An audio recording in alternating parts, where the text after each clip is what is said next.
Hey everybody, it's Carmel. Welcome to my channel. Hope everybody's good out there and hope you're all ready for the weekend. I know I am definitely ready for a weekend this weekend. So I have a project share today, guys. That's part of Saturday Morning Makes, which is hosted by Gillian Norwood. I'll leave a link to Jill's channel in the description below. You can check out her channel and you can check out the hashtag and see all the creations that the other participants have come up with. So for this project share, I've gone all autumn themed. It's a beautiful, crisp autumn day here in the mountains in Ireland, so there's no better time to break out all the autumn goodies and get crafting. So the first project I have is this adorable shaker that I made. I made this using a die set from, I think this is an MFT window frame die. I used doodlebug paper to make the main frame and I turned it into a shaker. I backed it on some really thick foam just to give it a bit of welly and to allow me to hang it also in my craft room or in my kitchen. So I made the bottom part as a shaker and then I kept the top part just as a clear window. Don't ask me why I added special here. I don't know what I was on, what kind of vibe I was on when I was making it, but I just, at the time, I thought special would look good on that window, so I put it on there. I added a fun little shaker mix here with some polymer clay carrot slices, and I'm not thrilled with the shaker mix. I think I could have gone a little bit further and added some more color in there, but you know, it's sealed and it's done, and we're letting go of the perfectionism. So we just added some tubing here that I could hang it up, and then added some fun rings and this adorable little bunny charm from Ali. Love that, and some doodlebug carrot stickers here. So the main event for this project is this truck here and this adorable bunny who's been harvesting his carrots all day and he's on his way home from work and he's just adorable. This die set is from Cottage Cuts. Of all the branded dies I have in my stash, I think I probably have more Cottage Cuts than anything else. I think when it comes to detailed dies, they are just unmatched on the market, in my humble opinion. They brought this out for a couple of months ago for their Easter release for this year, but I love them. So I just coloured them up, coloured the bunny and the truck and the carrots with my Copics. I love how this turned out. I think it's super cute.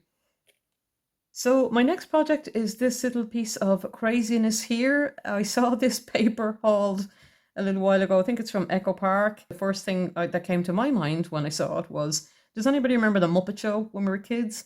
Do you remember in the opening credits where at the end of the opening credits where they'd be singing, you know, it's time to start the music. And then the camera would pull back and there'd be a Muppet in each of the little arched windows in the theater. I saw that paper and that's what I thought of. That's what I thought of. I want to put an animal in each of those windows, you know, just like the Muppet Show.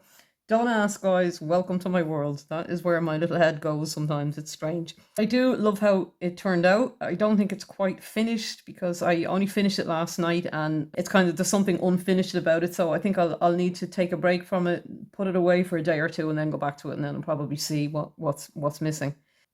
I also really wanted buttons for this project and I have 10 million buttons in my stash, but not the right buttons for the project. You know how it is. You know how it is.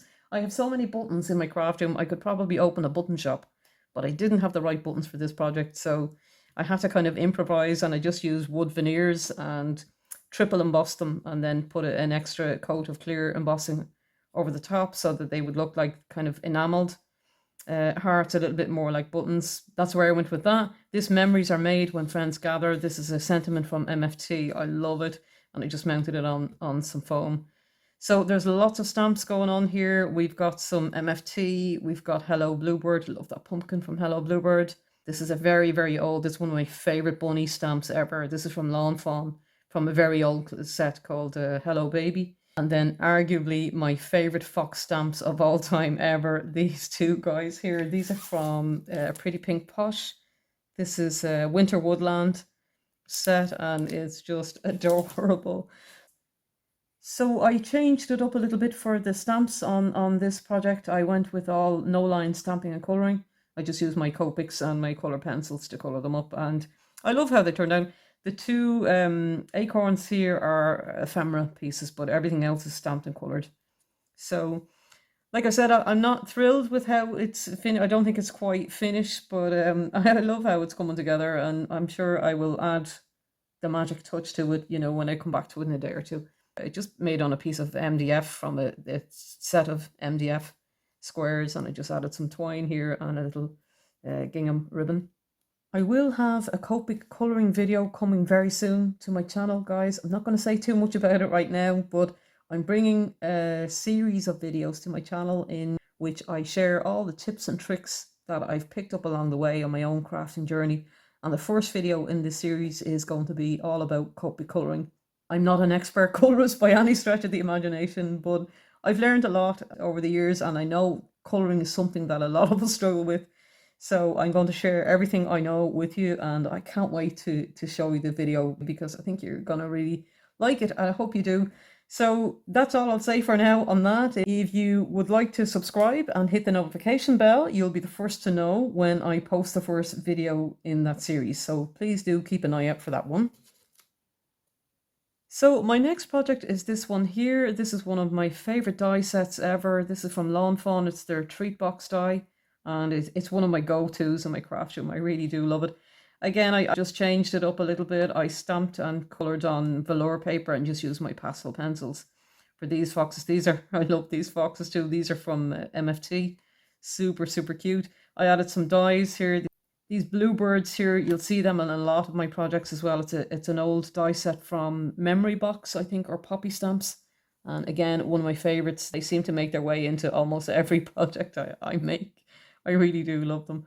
So I just added some other dies around the little mushrooms on the trees, and another tree here, and some flower sequins on the grass border. And love how this one turned out. Added some leaves just to finish it off. Super cute. Love that one. So my last project for today is this tote bag. This is again another Lawn Fawn die set, their tote bag die. Super cute. I love the serrated edge at the top. I just think it gives it a really lovely finish. The paper's from Doodlebug. I laminated it for this project because I laminate everything. I love the laminated paper look. I really do. So I added a heart die cut here, backed it on some foam, and added a little owl. Added a mushroom charm and one of those frosted leaves. Love those from Ali. And another heart here mounted up on foam. And then on the reverse side, I used the same heart die and some more hearts here. And this fox is again from Cottage Cuts. Just adorable. The little nose, just super, super cute. A mushroom cabochon from Ali and another heart here backed up on some foam. So that's my project share for today, guys. Thank you so much again for watching, and thank you to our wonderful host, Gillian Norwood. If you like this video, please do give it a thumbs up and please subscribe to my channel. I would also really appreciate it. To all of you who have already watched my videos and subscribed to my channel, guys, I cannot thank you enough. Can't begin to tell you how much it means to me. One of the reasons I set up this channel, the main reason I set up this channel, was to connect up with other crafters. And I cannot tell you how much it means that other crafters have connected with me and subscribed to my channel. I'm blown away by the response I've been given and the welcome I've been given. So thank you so much, guys. I really do appreciate it. And thanks again for watching, and I will chat to you all in the next video. Bye bye.